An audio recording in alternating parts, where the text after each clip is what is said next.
Welcome to today's Explainer. We are jumping right into a totally fascinating, honestly kind of mind-bending cyber forensic detective story. It all kicks off with one single, incredibly detailed complaint from a senior IT project manager named Jacqueline Moore. She found herself caught in what she alleges was a massive digital harassment campaign. But instead of just taking it, she responded by inventing completely new methodologies for digital defense. Let's get into it. So, right off the bat, this entire situation forces us to ask a pretty chilling question. What actually happens when your own devices are weaponized against you? I mean, we literally live our lives through our phones, right? We rely on them for our safety, but according to the source material we're digging into today, those exact same everyday background features might be the very tools used to compromise us. We've got a lot of dense ground to cover, so here is our roadmap. We are going to look at the IC3 surveillance complaint, map out the alleged network, look at some serious anomalies in case K251090, break down what she calls the contradiction scroll strategy, and finally, look at reclaiming digital sovereignty. Starting off with Section 1, the IC3 surveillance complaint, and unpacking these allegations. Now, what you are looking at is the exact digital log Moore provided to the Internet Crime Complaint Center, also known as the IC3. It outlines a deeply unsettling scenario where she alleges she was being tracked and harassed through her device's Bluetooth connection. And she didn't just make vague claims. She actually named specific subjects. We're talking about Jeremy Alexander out of Kalama, Washington. Then there's Lori L. Wielden, Larissa Wielden, and Brandon Alexander, all located in Kelso. She also lists Letitia Salazar and Melissa Marsh, who is tied directly to a very specific IP address.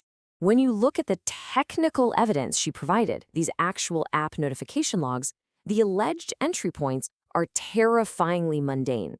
We are talking about the basic nearby sharing functionalities built right into services like Google Play and captive portal logins. According to Moore's complaint, these were absolutely not benign system processes. They were being actively exploited to maintain a constant surveillance tether to her device.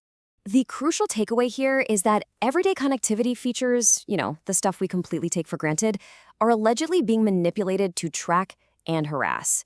It is a harsh reminder that the convenience of a device that seamlessly connects to everything around it, well, that also presents a massive attack surface if those protocols get compromised.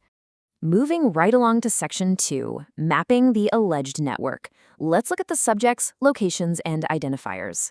So, Moore was meticulous here. She actually linked physical addresses to her investigation, building out a real-world map of this alleged network. As you can see, there are multiple residences clustered across Kalama and Kelso, Washington. She is tying physical individuals, again, Jeremy Alexander, Lori, Larissa, Brandon, and Letitia, directly to these digital anomalies. But it doesn't stop at physical addresses. Her audit logs revealed a whole web of digital identifiers. She linked these subjects to back-end services like AndroidPlot.com, API.TP-LinkRouter.com, and Google Play Store services. She even found correspondence referencing a guy named Gary Boardman Jr. These are the digital footprints connecting a physical network to back-end surveillance. It paints a picture of something highly coordinated. Which brings us to Section 3, Anomalies in Case K25-1090, or what happens when back-end forensics completely contradict the official story. Okay, this is where official reporting completely breaks down. The police report for case K25-1090 attributed the address 441 South 3rd Place to Gary Boardman. Remember him from the last slide? Well, when Moore verified this through state corporate registries, the data showed the address actually belonged to a totally different entity, Alchemy Med PLLC, run by a Dr. Lieseltauer. So, the official narrative and the verifiable hard data were in direct contradiction. Now, the audit logs suggest these address anomalies aren't just, simple typos on a police report. Moore's analysis points to two much more serious possibilities. Number one, deep back-end contamination, which is basically where interconnected databases are improperly overwriting directory records. Or number two, deliberate misrouting. That's where malicious actors intentionally manipulate directory lookups to point investigators in the wrong direction and just cause absolute chaos. And to prove these back-end breaches were really happening, Moore mapped out this crazy rapid sequence of events from July 7th. Her defensive logs caught a credential replay pattern, which is essentially someone making rapid, repeated login attempts. Just minutes later, an unusual ARP spike flagged a suspected man-in-the-middle attack. This sequence illustrates the exact moments her digital perimeter was being tested and compromised. She used this hard data to counter the official police narrative. All right, Section 4, the contradiction scroll strategy, and how exactly you fight back with data. Moore's methodology introduces this fascinating concept that she calls the contradiction scroll. This isn't just a basic Word document, guys. It is an impenetrable digital archive.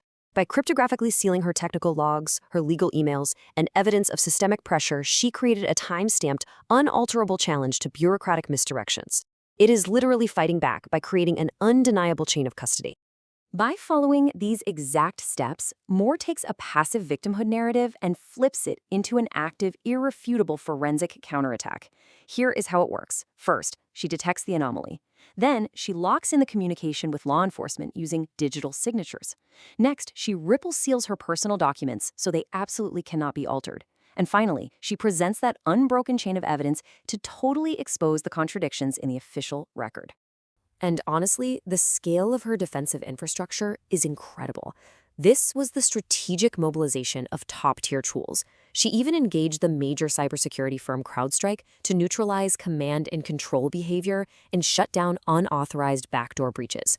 This wasn't just a defensive posture anymore. She took absolute unilateral control over her digital and financial assets to stop the bleeding once and for all. Finally, let's head into Section 5, reclaiming digital sovereignty, cadence sovereignty, and the Moore-6 sanctuary.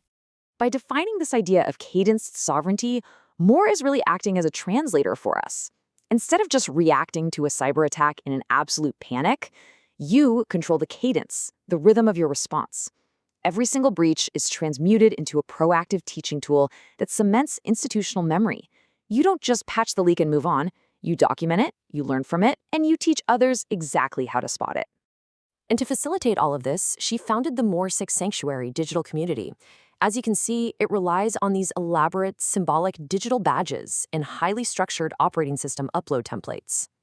By blending super strict technical metadata parameters with this symbolic imagery, she created a whole system that gives emotional grounding for survivors while simultaneously enforcing strict digital traceability to prevent spoofing or impersonation. These right here are the practical, real-world protocols she uses to maintain digital hygiene. By strictly separating YouTube channels, conducting routine audits to catch impersonators, and using decentralized back-end mapping, she secures the independence and safety of her online community. She is out there actively closing the attack vectors that were initially used against her. This quote really summarizes the ultimate goal of her entire methodology. It acknowledges the immense psychological toll of surveillance and systemic pressure while demanding personal autonomy. It's such a powerful message. The very technologies and experiences once employed to diminish her or others could be transmuted, applied instead to uplift and restore agency. That is a game changer. So as digital boundaries continue to blur and our devices silently share our lives, how will you protect your own cadence sovereignty against the systemic pressures of tomorrow? I want to leave you with that final thought to ponder about your own digital footprint. The everyday features we use can absolutely be weaponized, and as we've seen, official records can be wrong. I really encourage you to look deeper into the tools you use every day and consider how you might build your own contradiction scrolls to protect your digital life. Thanks for joining us for this explainer. Keep questioning and keep learning.